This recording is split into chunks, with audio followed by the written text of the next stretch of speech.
بیوی سے مباشرت یعنی ہم بستری سے متعلق کچھ باتیں آپ کے سامنے پیش کرنے جا رہے ہیں۔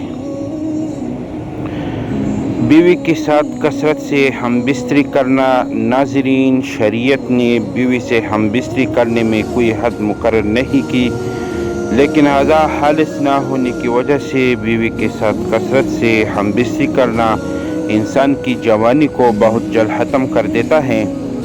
ایک مرتبہ ہم بستری کرنے سے منی کی کثیر مقدار خارج ہو جاتی ہے، اور منی کی تیاری میں ایک اچھی غذا کا کثیر حصہ خرچ ہوتا ہے، تو اس طرح اچھی غذا کی ایک بہت بڑی مقدار ایک مرتبہ ہم بستری کرنے میں چلی جاتی ہے، جس کی وجہ سے صحت پر بہت بڑا اثر پڑتا ہے اور بعد میں مختلف بیماریوں کا شکار بھی ہو جا سکتا ہے۔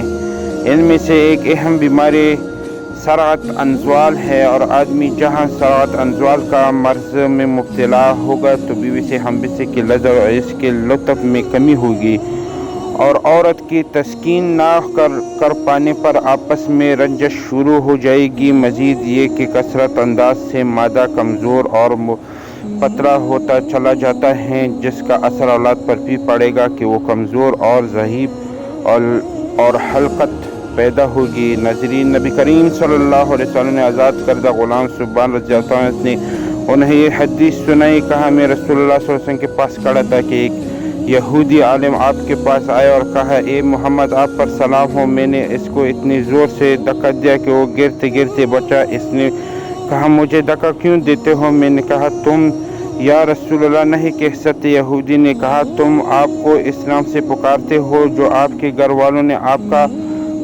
کارکا ہے؟ تو رسول اللہ صلی اللہ علیہ وسلم فرمایا، یقیناً میرا نام محمد صلی اللہ علیہ وسلم ہے جو میرے گھر والوں نے رکھا ہے۔ یہودی بولا، میں آپ سے کچھ پوچھنے آیا ہوں۔ رسول اللہ صلی اللہ علیہ وسلم نے فرمایا، اگر میں تمہیں کچھ بتاؤں گا تو کیا تمہیں اس سے فائدہ ہوگا؟ اس نے کہا، میں اپنے دونوں کانوں سے توجہ سے سنوں گا۔ تو رسول اللہ صلی اللہ علیہ وسلم نے ایک چڑی جو آپ کے پاس تھی زمین پر آہستہ آہستہ ماری اور فرمایا، پوچھو۔ یہودی نے کہا، جس دن زمین دوسری زمین سے بدلے گی اور آسمان بھی بدلے جائیں گے تو لوگ کہاں ہوں گے؟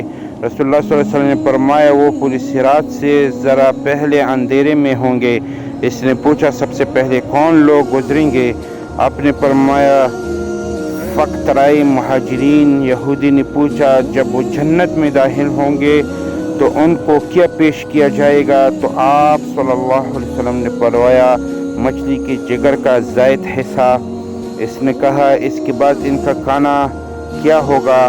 آپ صلی اللہ علیہ وسلم نے فرمایا، ان کے لیے جنت کا وہ بیل ذبح کیا جائے گا جو اس کے اطراف میں چرتا پھرتا ہے۔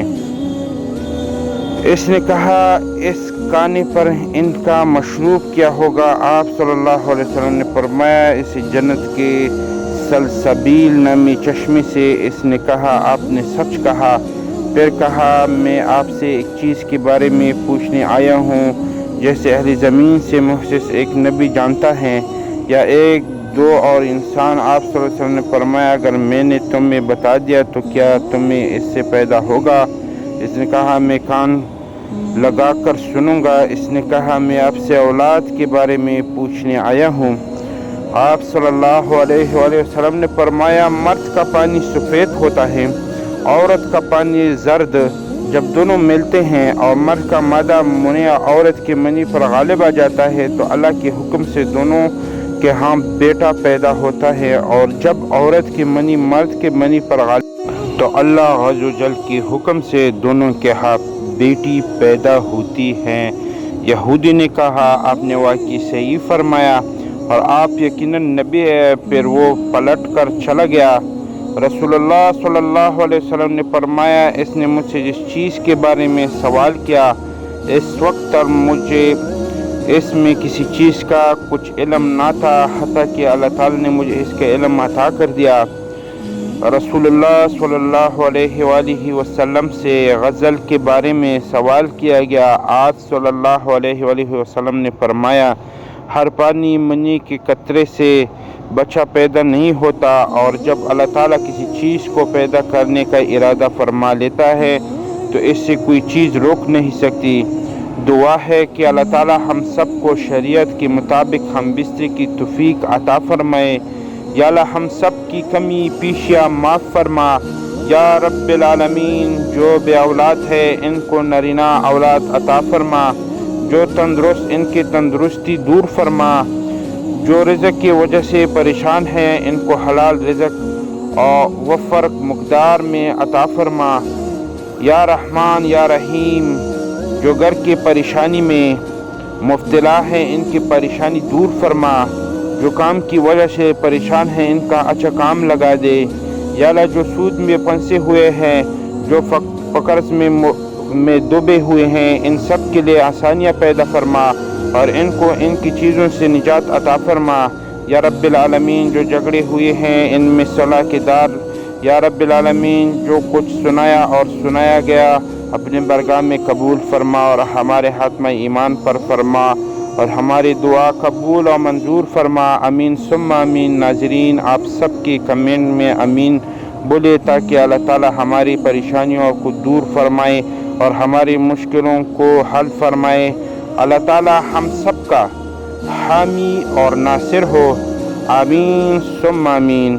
یا رب العالمین یا رب العالمین یا رب العالمین۔